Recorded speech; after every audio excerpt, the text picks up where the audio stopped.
like Africa or things like that. So why are you not thinking of other solutions rather than getting the water and using bigger things that might around boreholes across the country? That's number one. Then your former DG campaign, Dr. Leo, said that your mind has never been in the Labour Party. Ahead of 2027. Firstly, did you agree with him? Was he speaking your mind that Labour Party is just a kind of special vehicle for you to realize your ambition?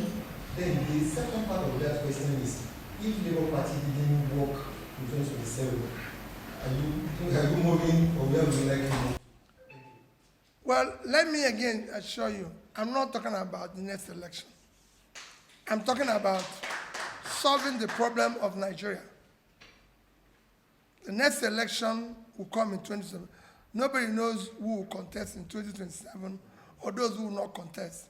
I'm preoccupied as a politician for now to deal with issues that affect the ordinary Nigerian.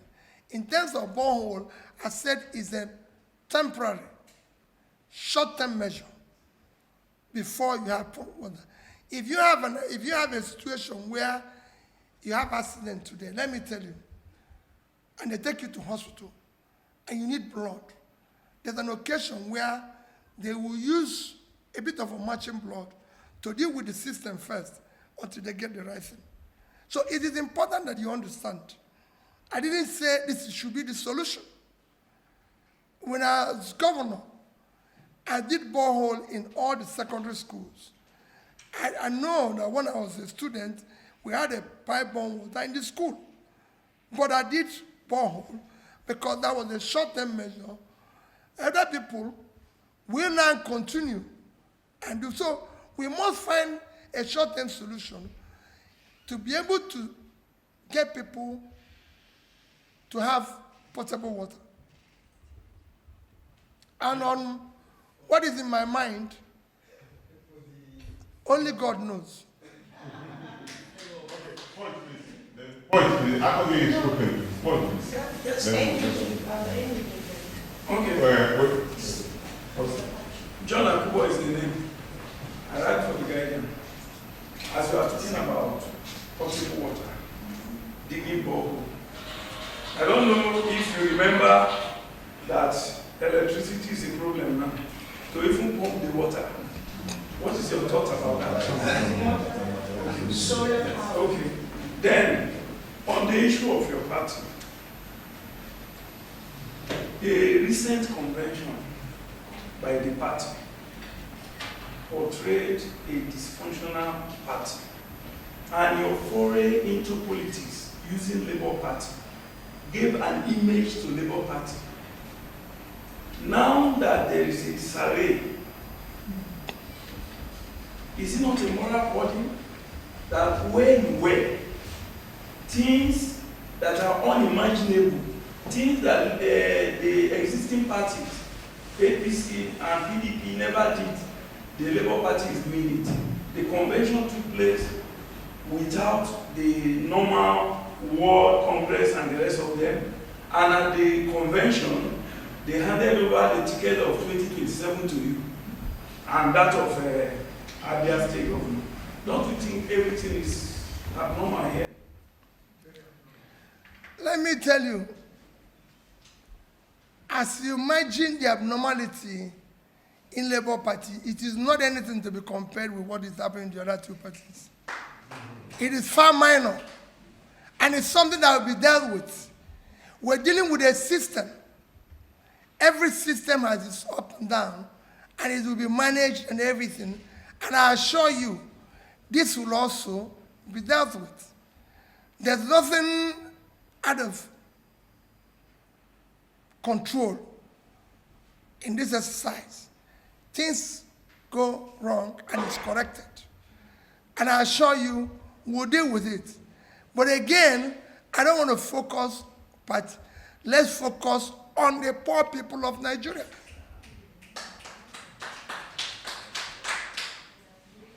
My name is I write in the Nigerian Tribune. Two questions. One is a follow-up to the issue of the borehole. We know that the technology related to cracking hills, rocky plains to pull out the stones we use either for houses or roads by borrowing of holes in several parts before the dynamites are set in. And the essence is when they borrow these holes, it weakens the strength of the hole. And that is where I have a concern with the issue of having boreholes in repeats across the country as a short-term measure. Because in the long term, how will these holes be filled back to be able to reduce that issue of the simple geography we learned in school that earthquake and other result from shift. And when you have such weakness in multiple places, that may cause that. Then we can't run away from your party, sir, because it is a vehicle that brought you more to many Nigerians than the fewer Nigerians who knew you before the 2023 election. I do know that in one of the briefings, I was not there, but I read it. He said that, I think he said that an auditor has been hired to look into the books of the party when the issue of the monies were coming up, so that were how they clear. What is the status of that? And why is nothing seems to be heard about? Thank you. Have you ever heard that other parties audited the accounts? No, the Labour Party is... Yeah, we're doing that. We're doing that. We're not going to be reporting to you daily on the auditor's report. It is when the auditors ring roll, and if you want a daily report on the auditors, we will direct it to the auditors. They don't report to me daily. It is only when they finish. It could take them months, it could take them years. Even in their financial system, it takes years to audit an account. So it is ongoing. All I know is that we have engaged somebody. So that's it. And that's what we need to do. We can only come back to you to talk about it when it's finished. On the other issue, like I said, we are being consumed in the process of today and yesterday. If there's no crisis in the Labour Party, does it in any way solve my challenge that I'm appealing today? It will not provide water. Will it deal with the imaginary school system? No. I came to appeal for a different thing. And I listened to your concerns. And we will deal with that concerns. But please, I'm pleading with you, do not allow that to undermine my appeal. My appeal is what will help the poor people live a better life. That's what I go around. I've been going around this country trying to help in any way I can. And I'm appealing to other people to do the same thing. And that appeal, I need to enlist you as a partner, the press as partner, to help us to continue that direction without allowing it to be muddled up with the issue of party or no party. People, when we drill water, there's no party involved. There's no this. When I talk the issue of road now, is there any road built by any party? We want the road so people will pass. So let's deal with the issues. Is there any party that buys food cheaper? So you say, if we solve this, it would have solved this. So let's deal with the issues that are bothering our people today. The last one. Okay, sir. Oh, Okay. Okay.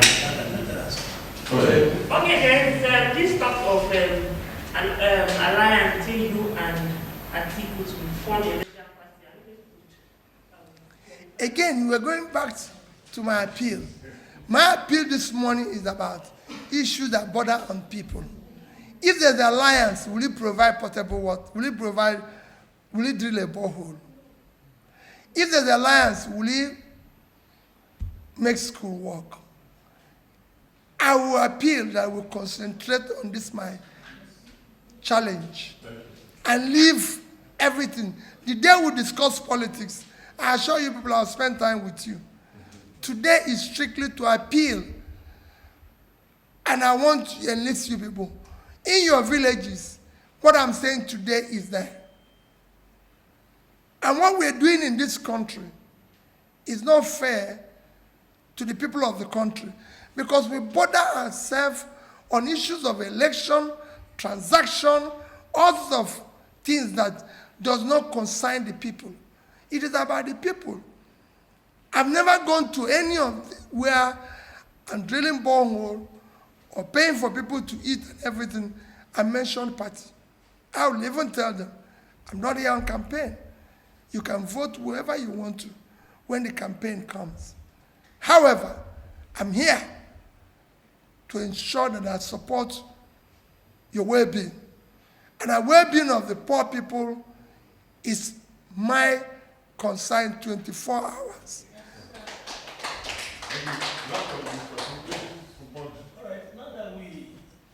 Not talking about 2027 election with two parties, and we are looking at having Quranic education vis-a-vis the Western world. Somebody recently accused you that you didn't build or complete any new school as a governor. How would you react to this allegations? Well, you need to go and read my manifesto. You know, what we do here is that we don't read people's manifesto and know what they promised. When I was campaigning to be governor, as you know, and I'm sure you're aware, there was a term for nearly 2 years, the schools were shut in Anambra State. And everybody listened to, even yesterday when we were at Kaduna, a bishop said it, the Anambra school system went very low in rating. When I was campaigning to be governor, I said I'll change the educational system in Anambra State, where schools and our children will never be closed. I'll make sure I give the best to education. When I was coming to Anambra to be governor, we have what we call male-girl-child issue, where most of the males were not in school. I said I'll reverse that. And I'll make sure that Anambra State becomes one of the best. And when I started, we were number 26, 27, Wike and Neko. By the time I left, we were number 1.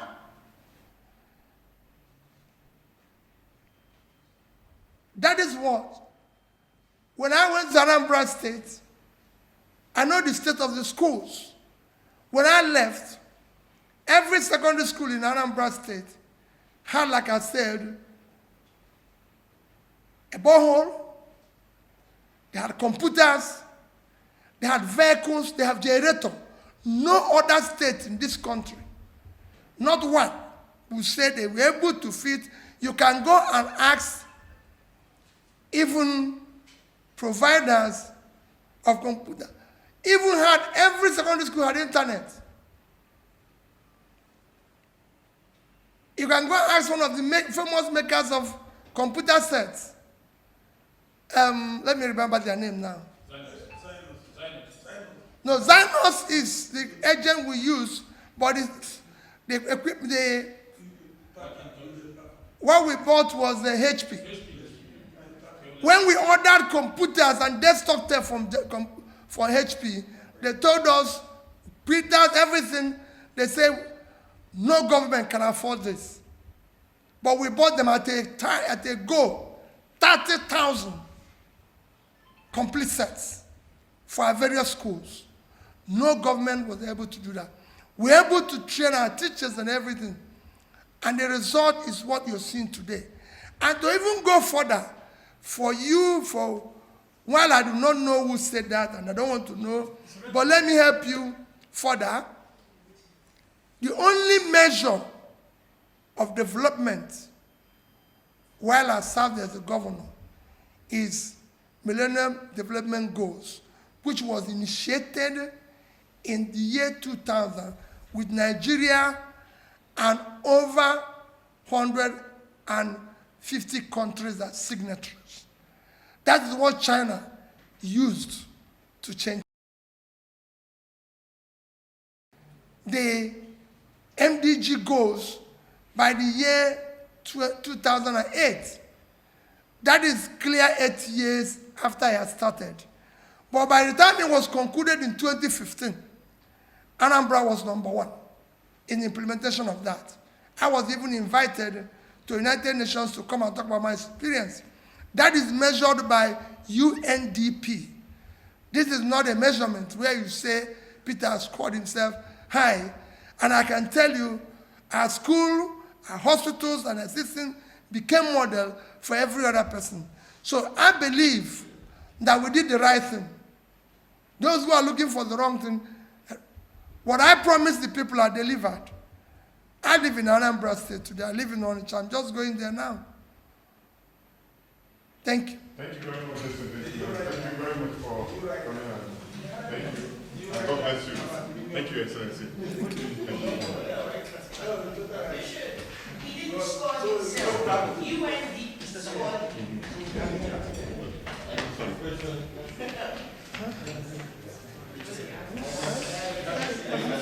Hang on, It's I can send you something. I can send you a copy.